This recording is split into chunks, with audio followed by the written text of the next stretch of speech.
So recently I received an email from Julian Shapiro on how to generate novel ideas consistently. Immediately I was intrigued, so I opened up the email and started reading it. But I wanted to tease this out a little bit more and make sense of what I was reading. So in this video, I'm going to show you how I deconstructed some of the ideas in Julian's newsletter using the visual note-taking app, Heptabase. Before we get started, I wanted to give you a free gift for hanging out with me today in this video.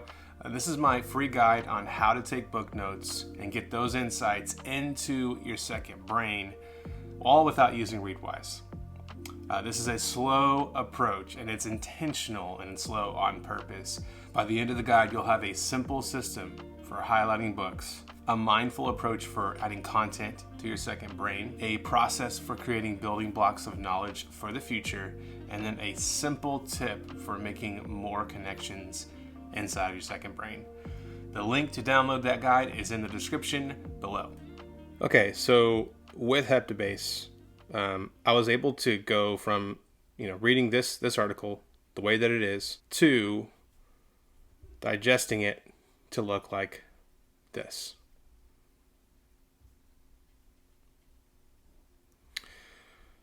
Now this all started with me simply copying and pasting the content from this article directly on to this whiteboard. And this is what it would look like. It's simply a text element on top of the whiteboard. So it's not a card. And the reason I did not do a card was because I was trying to distill first and figure out what is important to me, what's something I want to remember. I don't want to turn the whole thing into a card and just copy paste and that be what I consider, my card inside of my second brain, inside of my PKM. I want it to be something that when I go to these individual ideas, it's something that is meaningful to me and makes sense in my mind. So, I started first going through the whole article and reading through it and figuring out what is the main idea, what do I want to call this, so that I can start out this thought train. And what I came up with was the only way to a novel idea is through lots of bad ideas. And you can actually style text inside of, or you can style the text inside of a text element. So I could make this an H3 if I wanted to, but I wanted to make an H1 because I wanted this to be the very start. This is the beginning of this concept, this idea from Julian Shapiro. Now, once I defined the idea, I needed to then extract and group the information. So as I was skimming the article over here, I found pockets of information that fit well together. Now, he already did this very nicely. But, for example, he sets up the creativity faucet, which is found up here. Right? I call their approach the creativity faucet. This is a concept right here, what I'm highlighting.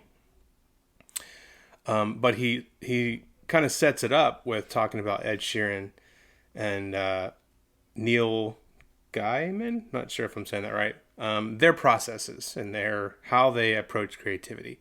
But I don't necessarily need to know all of this information to get the creativity faucet method.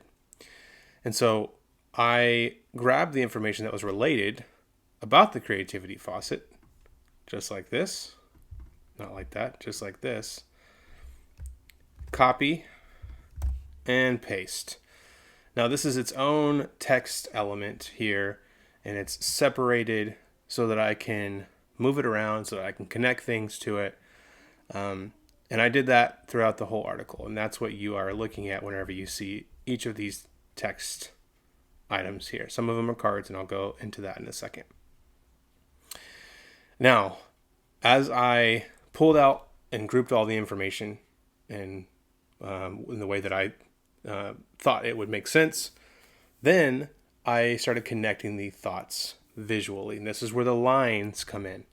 right? So if I hit Command 2, this is a shortcut, I then get the drawing, or not the drawing, but the line tool. So anytime I hover over any of these cards, or sorry, text elements or cards, I can just click and drag and connect it to the other card, or to the other element.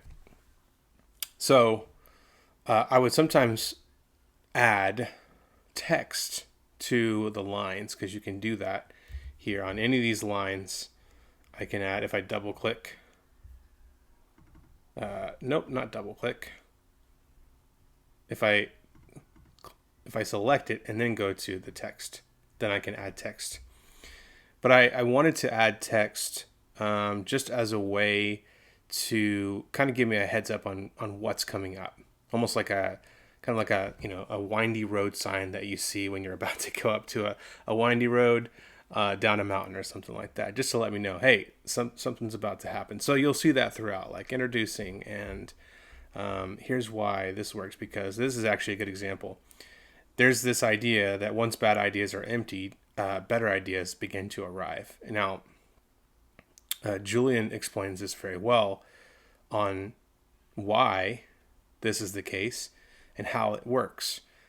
And for me, visually, if I am just going through this article, through this train of thought here, following the arrows, I don't necessarily need to go into,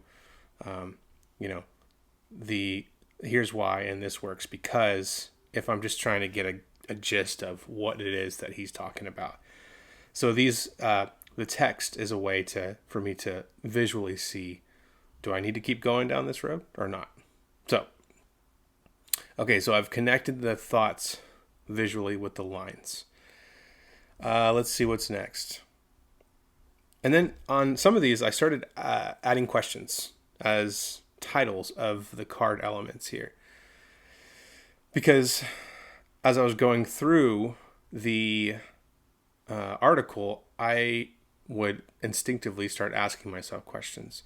For example, I added the creativity faucet analogy here as a card. But my next question was, this is a good analogy, but what does this actually look like in creativity? And Julian answered that. But when I asked myself the question, I thought, what if I actually put that as a title in this next card right here? So as I'm skimming through it, in a year from now, my mind is already thinking in questions, right? So if I see this question, I'm like, I don't remember what it looks like. I can then know I can read this. If I don't need to answer that question, then I can keep moving. Let's see. So I added questions as titles. The next thing was the horizontal and vertical lines. You may notice, right? Some of these are horizontal and some of them are going vertical. When I'm reading or when I'm going through these horizontally, it's like I'm skimming the surface. It gives me the main ideas without all the supporting content.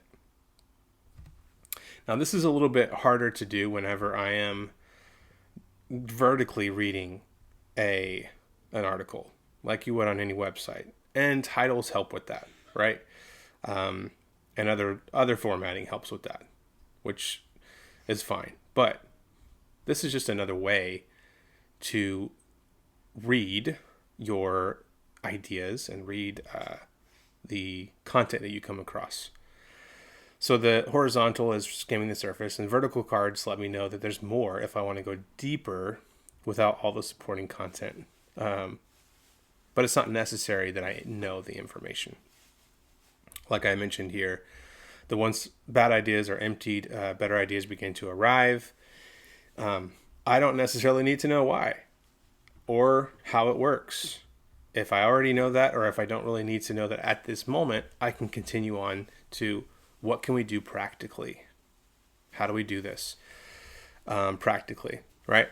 But if I want to go deeper, I can.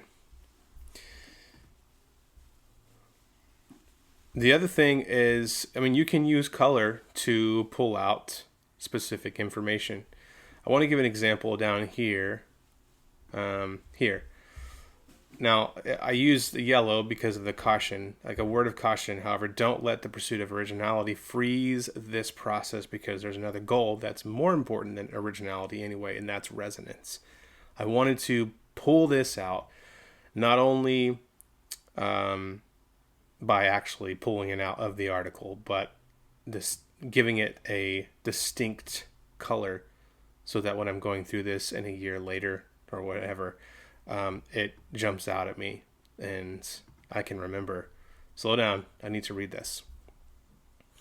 So you can use colors. I can color this whole item here by selecting it and changing the color to purple, whatever, blue. Or I can actually color the text. So let's see. Okay, idea breadcrumbs. What's really cool. So you'll notice that I have a handful of atomic notes. And each of the atomic notes are in cards. This is what I was trying to get to. Like, what makes a great idea? The Edison ambition is what I'm calling it. Welcome and embrace bad ideas, and the good ones will eventually reveal themselves. The creativity faucet. All these are cards, and the rest of it are just text on a whiteboard. Okay? But the cool thing is, if I'm in my card library, or if I'm searching around and I come across one of these cards, for example, the creativity faucet, and I go into the information and the metadata, I can actually see where this came from. I can see the whiteboard that it's attached to, or maybe the whiteboards, because I'm sure this is going to show up more than once. I can see the tags.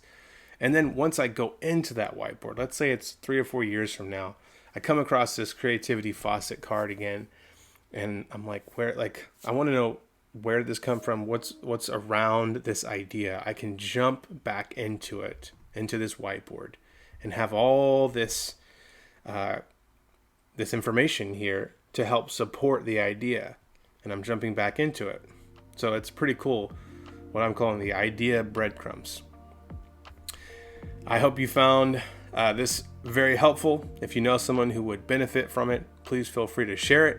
And until next time, check out another video on unlocking your potential through personal knowledge management.